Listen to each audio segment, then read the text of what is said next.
L'évangile selon Marc, chapitre 16, versets 15 à 16. L'évangile de Jésus-Christ selon Marc, chapitre 16, versets 15 à 16.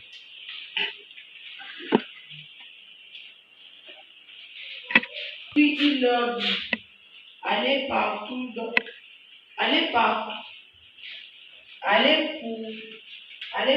le monde et prenez la bonne nouvelle et prêchez la bonne nouvelle à la création, à toute la création. Verset 7. Celui qui croira et qui sera baptisé sera sauvé. Mais celui qui ne croira pas sera condamné. Amen. Amen. L'enseignement biblique que nous allons partager ce soir a pour titre l'Évangile prêché. L'Évangile prêché. Amen. L'Évangile prêché. Et ici, le Seigneur parle à ses disciples. Bon, il ne parle pas. Il donne un ordre. Le Seigneur Jésus-Christ a plusieurs façons de s'exprimer. Soit il ordonne, soit il commande, soit il recommande. Bon, toutes ces façons de parler que le Seigneur utilise n'est que des manières pour démontrer les ministères par lesquels il a construit sa doctrine. Amen. Jésus dit ici, allez. Vous voyez, bon, allez. Ce n'est pas que comme on est en train de commander quelqu'un, non, on veut demander service à quelqu'un, on dit, pardon s'il te plaît, hein, je t'en prie, est-ce que tu peux partir? Non. Mais lui donne un ordre. Ça veut dire que celui à qui il parle n'a pas de choix. La personne se lève seulement et exécute l'ordre. C'est comme dans l'armée. Dans l'armée, lorsque tu es sous ordre d'un lieutenant, ou bien tu es sous ordre Bon, nous avons les capitaines, les généraux, j'oublie il y a certaines personnes là que je verrai. Lorsque vous êtes sous ordre, parce que tous ces grades ont des nombres de personnes sous leur ordre. Si le capitaine a 1000 personnes sous son ordre, tous ceux qui sont sous son ordre sont appelés à exécuter ce qu'il dit. C'est ça l'armée. Et lorsque le colonel commande le capitaine, lui exécute l'ordre du colonel. Le colonel exécute l'ordre du général. Bon, donc c'est sous ordre jusqu'au chef suprême des armées. Donc c'est ce que Jésus fait ici. En fait, il a déjà pris le temps d'enseigner cette discipline. C'est pourquoi nous aussi, nous devons courir derrière l'enseignement biblique. Nous devons courir derrière l'enseignement biblique. Celui qui est enseigné, il connaît tout. Amen. Amen. Alléluia. Amen. Celui qui est enseigné, il fait quoi? Il connaît tout. Ça peut vous faire rire, mais c'est vrai. Parce que si vous êtes enseigné, la Bible dit, mon peuple périt par manque de connaissance. Or, la connaissance, c'est l'enseignement. C'est tout. Avant, si on voit quelqu'un qui n'est pas parti à l'école, on connaît comment il faut l'escroquer. Parce qu'on connaît, lui ne connaît pas papier. Si le truc est vendu à 500, tu peux lui dire 2000. Il ne connaît rien. Même si tu mets n'importe quelle chose sur son reçu, il ne connaît pas lire. Comment il va lire même? Il prend le reçu. Avec son esprit dilettré, il part. Ayant été escroqué. C'est aussi ça, celui qui ne connaît pas la parole de Dieu. Celui qui ne maîtrise pas la parole de Dieu, on peut lui mentir, il va croire. On peut l'escroquer, il va croire. Même si on l'arnaque, il va croire.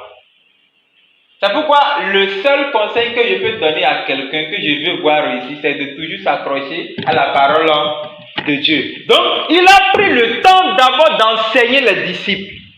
Maintenant, quand l'heure est venue, il dit maintenant, écoutez-moi, allez, c'est un ordre. Personne ne peut rester sans aller. Un chrétien qui ne part pas a désobéi à Dieu. Il doit aller. C'est la première chose. Vous devez aller. Ce que vous voulez faire ne vous concerne pas. C'est un ordre qu'on vous a donné. Il n'y a pas ce jour-là où le colonel va venir au camp. Et il va commander 3000 soldats. Allez. Et un soldat va dire, chef, vous voyez, le jour-là va t'enlever en même temps les tenues. Ça veut dire que tu ne mérites pas de rester dans l'armée. Donc, il dit, allez par tout le monde. Ça, c'est la mission, c'est la grande mission. Mais dans la grande mission, il y a l'ordre qui est recommandé à tous les chrétiens. Il dit, et prêchez la bonne nouvelle à toute la création. Que devons-nous prêcher? Que devons-nous prêcher? On nous a envoyé prêcher la bonne nouvelle et non une autre chose. On ne nous a pas envoyé aller se prêcher soi-même. Tu pars maintenant, aller voir quelqu'un à qui tu veux prêcher la bonne nouvelle, tu commences par lui raconter l'histoire de ta vie. Non! C'est quoi la bonne nouvelle? La bonne nouvelle, c'est l'évangile du Christ. On a plusieurs fois parlé de ça ici. Parce que je vous ai dit que l'erreur qui est dans le corps du Christ aujourd'hui, c'est quand les frères, non, les chrétiens, ils ne sont pas les frères. Ou même les dirigeants ne connaissent pas qu'est-ce que l'évangile. C'est quoi l'évangile? Oh, l'évangile, des choses qui n'ont pas de sens. Voilà des choses que nous devons connaître d'abord. Tu dois connaître ça. Et quand tu te poses devant quelqu'un pour lui prêcher l'évangile, tu lui dis, mon ami, je suis venu te prêcher l'évangile. C'est quoi l'évangile? L'évangile, selon l'apôtre Paul, dans le livre de Romains, Corinthiens 15, c'est souvent l'expression, la référence que j'utilise plus facile. L'évangile, c'est la mort, l'ensevelissement et la résurrection de Jésus-Christ. Si notre message que nous prêchons aux gens n'est pas centré sur la mort du Christ, nous prêchons un message vain. Ça n'a pas de sens. Parce que l'apôtre Paul dit, dans la mission, nous prêchons le Christ crucifié. Sagesse pour ceux qui croient et folie pour ceux qui périssent. Amen. Il faut garder ça dans la tête. Quand vous allez sortir pour évangéliser, que ça soit la première chose que vous allez prêcher. Si vous allez prêcher une autre chose, ça ne me concerne pas. Je vous ai déjà dit ce que vous devez prêcher. Nous voulons prêcher le Christ mort, le Christ enseveli et le Christ ressuscité. C'est ça l'évangile.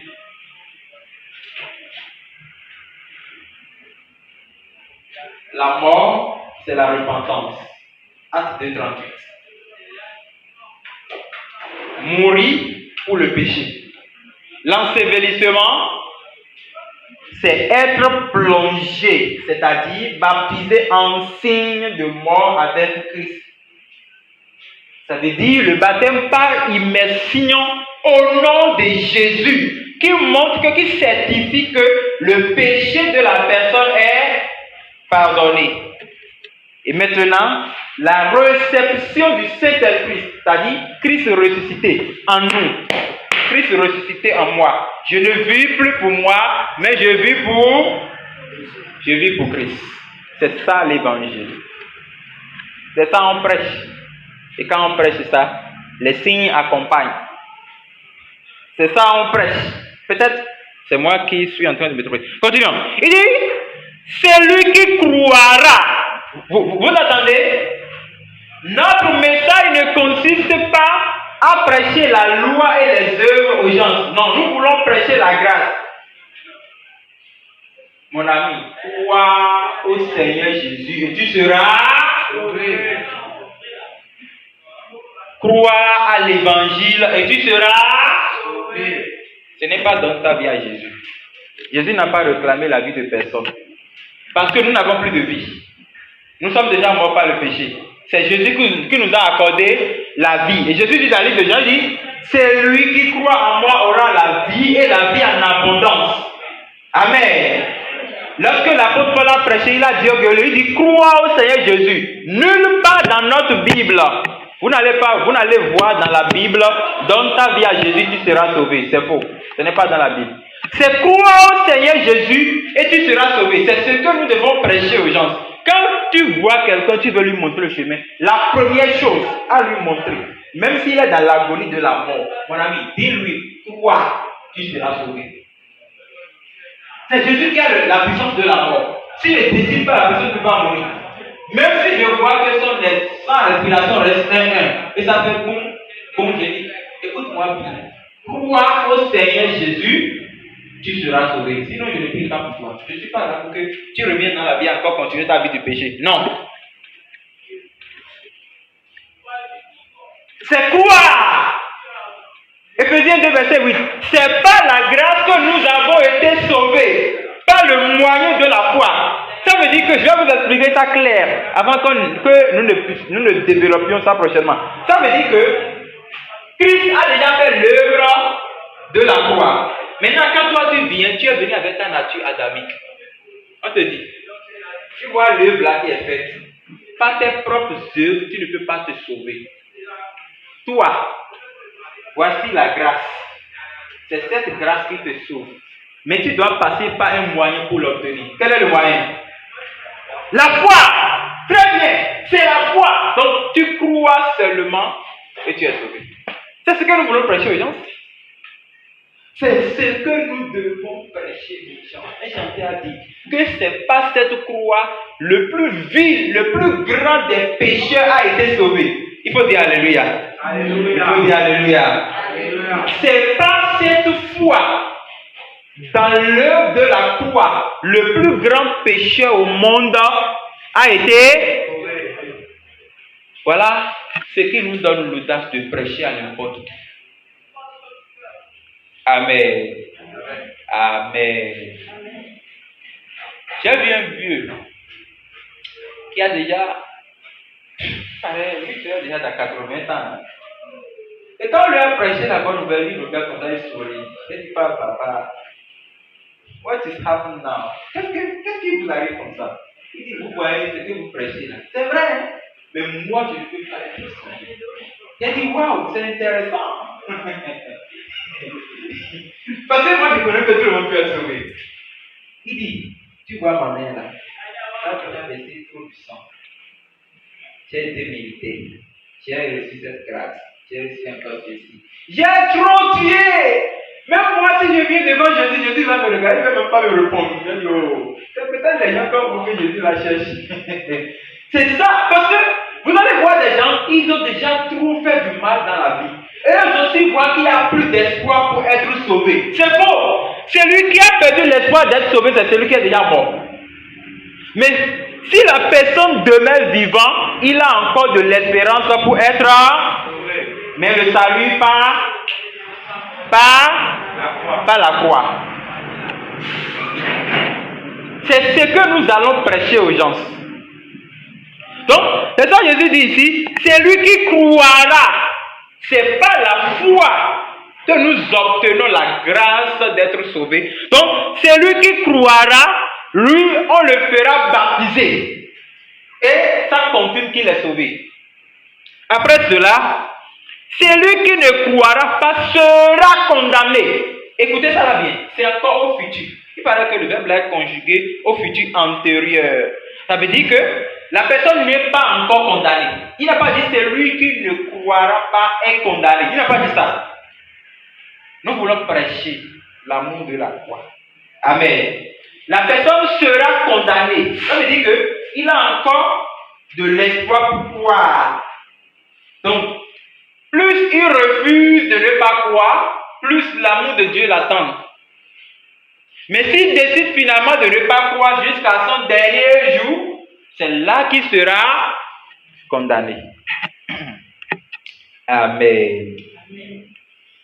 Le verset 17. Les miracles qui accompagneront ceux qui auront cru En mon nom, ils chasseront les démons, ils parleront de nouvelles langues, ils saisiront les serpents, s'ils boivent quelque chose. Breuvage mortel, ils ne leur feront point de mal, ils imposeront des mains aux malades et les malades seront guéris. Le Seigneur, après les avoir parlé, fit enlever au ciel. Amen. Vous voyez, Jésus a déjà précisé l'objectif d'abord avant de parler des choses qui vont venir après. Il n'a pas parlé de miracle avant de parler de l'évangile. Il a déjà parlé de l'évangile, après il a fait venir le miracle. Ça veut dire que c'est en prêchant l'évangile que ces signes accompagneront. Il n'a pas dit d'aller se planter maintenant pour commencer par dire: viens à Jésus, tu seras guéri, viens à Jésus, tu auras l'argent. C'est toi qui vas donner l'argent si la personne vient à Jésus. Ouais, même quand Jésus n'a dit ceux qui veulent venir. Ça c'est prêcher mal l'évangile. Pareil. Le vrai évangile, c'est croire au Seigneur Jésus et tu seras sauvé. Croire à la mort du Christ et tu seras sauvé. Croire que Christ a été enseveli. Croire que pour toi, il a été ressuscité.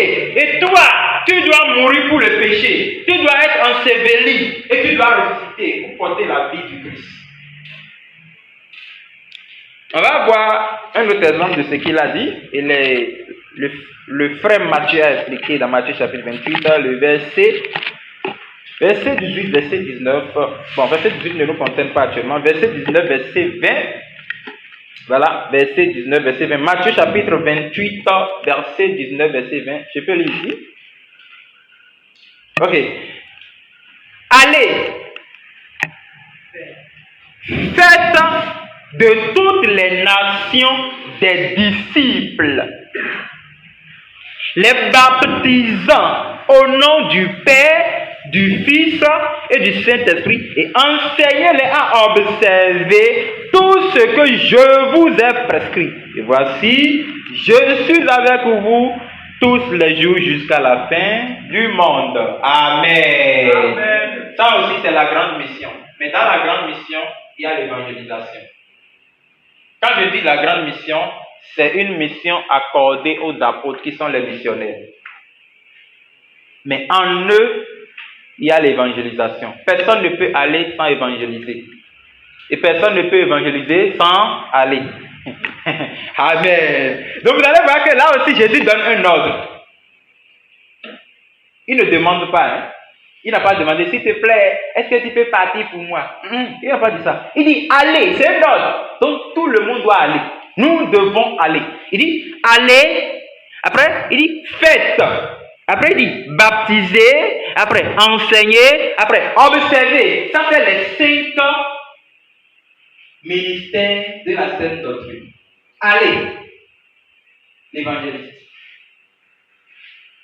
Faites. Il y a aller, il y a faites, il y a baptiser, il y a enseigner, il y a observer. Observer, apôtre. Enseigner, docteur. Allez, évangéliste. Faites, pasteur.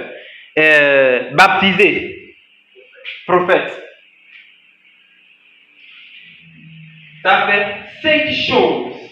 Donc ça veut dire que tous ces 5-là sont accordés à ceux qui sont dans la grande mission. Il faut bien voir ce qu'il a dit. Après, il dit, je suis avec vous. Ce n'est pas je serai. Le Seigneur pèse ses mots parce que c'est lui-même qui est la parole. Il n'a pas dit je serai. Il dit je suis avec vous. Ça veut dire qu'actuellement, même quand il parlait avec eux, il était déjà avec eux. Donc, sans partir, n'espérons pas que le Seigneur soit avec nous. Nous devons aller. Nous devons faire de toutes les nations des disciples. Oh, chrétien, quand tu es chrétien, ça fait déjà 1 an. Tu es déjà parti pour Jésus. Si c'est ton boulot là, tu pars bien. Tu pars même à l'heure, tu reviens à l'heure. Tu manges ce que tu veux. Tu fais tout ce que tu veux. Jésus te regarde seulement. Tu n'es pas encore parti. Toi, tu es quel genre de chrétien même? Tu n'as pas lu ça dans ta Bible. Nous devons aller. Nous devons aller. Même si c'est une personne à qui tu continues de prêcher la parole de Dieu, il n'écoute pas. Continue de lui parler. une âme a de grands prix devant le Seigneur. Et je vois quelque chose ici. Quand il dit, allez, faites de toutes les nations mes disciples. Tu ne peux pas faire de quelqu'un les disciples de Jésus si toi-même tu ne l'es pas. C'est l'orange, c'est l'arbre de l'orange, l'oranger qui donne l'orange. Et le manguier donne la mangue. Mais si tu n'es pas oranger, tu ne peux pas porter ce fruit d'orange. Tu n'es pas tailleur et tu veux former des enfants qui vont devenir tailleurs. C'est impossible. C'est impossible. Toi, chrétien, d'abord, tu n'es pas constant avec le Seigneur. Tu ne mènes pas une vie normale avec Dieu. Tu fuis même sa parole. Tu le désobéis comme tu veux. Tu veux aller prêcher à quelqu'un. La personne va venir copier tes habitudes là. Depuis quand la tortue court? La tortue ne peut pas courir. La tortue ne peut pas courir. La tortue que je connais là, il peut quitter ici pour aller là dans 2 ans. Je ne sais même pas combien. Donc, il faut que nous aussi qui voulons aller prêcher aux gens, nous portons cette vie de disciple. Cette vie qui se soumet à la parole de Dieu. Cette vie qui, quand il fait n'importe quelle chose, mais Dieu parle là, il arrive à se temporiser. Voilà. Là, nous aurons maintenant la force de transformer des gens à devenir comme nous. Amen. Je veux dire, les baptisants au nom du Père, du Fils et du Saint-Esprit. Jésus parle du baptême ici parce que celui qui est sauvé doit être baptisé. Mais c'est quoi le nom du Père? Le nom du Père, c'est Jésus, qu'il a donné à son Fils, qui est le corps dans lequel il habite, afin qu'au nom de Jésus, tout genou fléchisse.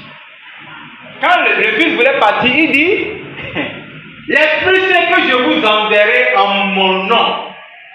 Quand les disciples s'en sentaient tristes, il dit, peu de temps, les gens ne me verront plus. Mais vous me verrez parce que je suis en vous. Donc c'est Jésus qui est le Saint-Esprit. Il n'a pas eu de baptisé en soi, non. Le seul nom qui sauve, selon Actes chapitre 4, verset 12, c'est qu'il n'y a aucun autre nom sous le soleil par lequel on peut sauver quelqu'un. Sauf le nom de Jésus. D'accord. Nous prions au nom de Jésus. Nous chassons les démons au nom de Jésus. Quand quelqu'un a les maux de tête, on dit quoi? Au nom de Jésus. Quand tu sens quelque chose, on dit au nom de Jésus. Et pourquoi ne pas baptiser au nom de Jésus? Qu'est-ce que ce nom a fait? C'est au nom de Jésus. C'est pourquoi vous allez voir, là où il y a au nom de Jésus, là c'est au pluriel. C'est au singulier, c'est pas au pluriel. C'est pas 3 personnes, c'est une seule personne. Dieu est un en un. Il existe par lui-même et demeure pour lui-même. Amen. Après il dit, enseignez-les à observer tout ce que je vous ai prescrit. Et voici, je suis avec vous tous les jours. C'est ça que nous devons faire pour qu'il soit. Il dit je suis. Il n'a pas dit nous serons avec vous. Je suis avec vous jusqu'à la fin du monde. J'ai pris tout le temps pour que quand Jésus va revenir là, si je vais encore être dans ce monde de problèmes, qu'il me rencontre pendant l'évangélisation ou bien micro en main comme ça en train de prêcher. Là, je profite en même temps, bouton. Je fais partie là-bas en même temps. Moi, je n'ai pas de soucis. Amen. S'il me rencontre à l'évaluation, pour que ça tombe, ils vont crier. Oh, Jésus revient bientôt. Je suis avec vous jusqu'à la fin du monde. Parce qu'il sait qu'il sera toujours avec moi. Quoi qu'en soit le pays dans lequel je serai, il sera avec moi. Parce que je continue de suivre l'ordre qu'il a donné. Je suis recommandé par lui. C'est ce que nous tous, nous allons faire. Chercher à prêcher Jésus. Ce n'est pas forcément quand nous allons partir évangéliser. Non. Partir évangéliser là, ça c'est quelque chose qu'on fait ensemble. Mais chacun doit avoir cet objectif en lui. Nous prenons des taxis avec des gens qui meurent du jour au lendemain. Combien de ces gens-là ont déjà entendu parler de Jésus de notre bouche? Nous marchons avec eux. Nous mangeons avec eux. nous travaillons avec eux. Ézéchiel a dit, quand je dis aux méchants, méchant, tu mourras dans le péché si tu ne changes pas. Si tu l'avertis, tu seras sauvé de son sang. Mais si toi tu ne le fais pas, moi je te réclamerai le sang de cette personne. Sauvons notre vie de leur sang. Ceux qui sont autour de nous ont besoin de la vérité que nous connaissons. Je n'ai jamais cru qu'il y a des chrétiens. Dans ce pas gentil là, je n'ai jamais cru qu'il y a des chrétiens. Aussi longtemps que je demande aux chrétiens, qu'est-ce que la nouvelle naissance? Il me dit, la nouvelle naissance, c'est quand tu es baptisé dans l'eau. Donc je me suis baptisé avant de venir au service ce matin. Comment quelqu'un peut dire ça? Comment quelqu'un peut dire ça? Hein? Amen.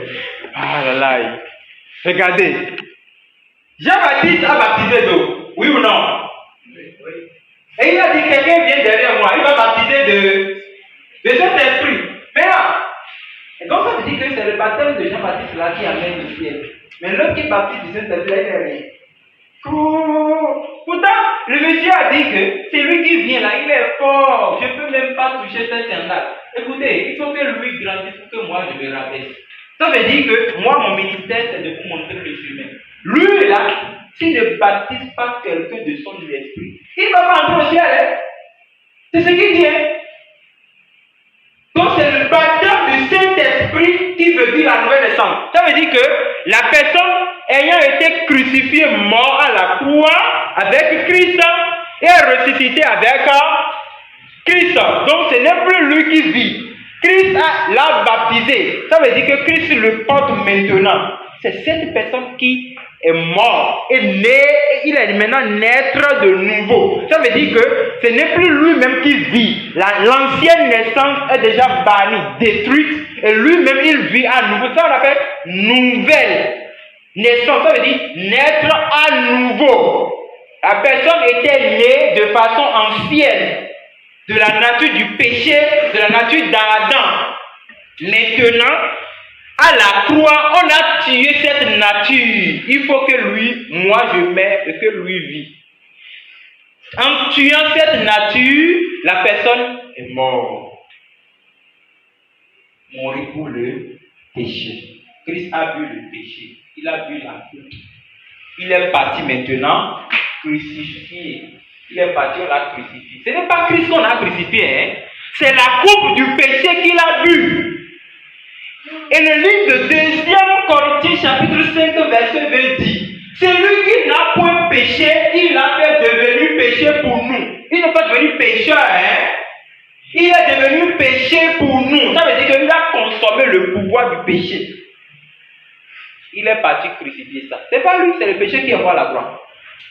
Donc, si moi je suis mort avec le péché, ça veut dire que la nature d'Adam est partie, disparue pour toujours. Et maintenant, Christ, il s'est caché quelque part là. Il reprend maintenant vie en moi. Si je vis, ce n'est plus moi qui vis. C'est le Christ qui vit en moi. C'est ça, nous devons rendre clair aux gens. Nombreuses personnes sont dans l'illusion. Nombreuses personnes sont dans l'illusion. Si je sors pour évangéliser, je sais ce que je rencontre. Je sais ce que je rencontre. Il suffit juste de, quand vous goûtez, le frère se dit, ah, moi, mais je pars à l'église, je prie déjà. Quand il dit ça, je dis, waouh, mais ça c'est bien. Donc, on est des frères, hein? Félicitations. Je les salue comme ça, il dit, mais on peut partager ensemble. Il va dire ça, partagez avec moi votre expérience de la nouvelle naissance. Vous allez voir, il ne va pas s'en sortir. Il va commencer par, tu vas connaître qu'il ne savait pas ce qu'il disait. Tu profites maintenant de l'occasion pour lui montrer c'est quoi la nouvelle naissance. C'est tout. C'est quoi l'évangile? C'est tout. C'est quoi le salut? Le salut, c'est un don gratuit que Dieu nous a offert par la croix. C'est tout. Et ça devient clair. C'est aussi ce que Dieu nous a dit de faire. Ça là suffit pour le guérir de sa maladie. Ça suffit. Même sans lui faire la prière.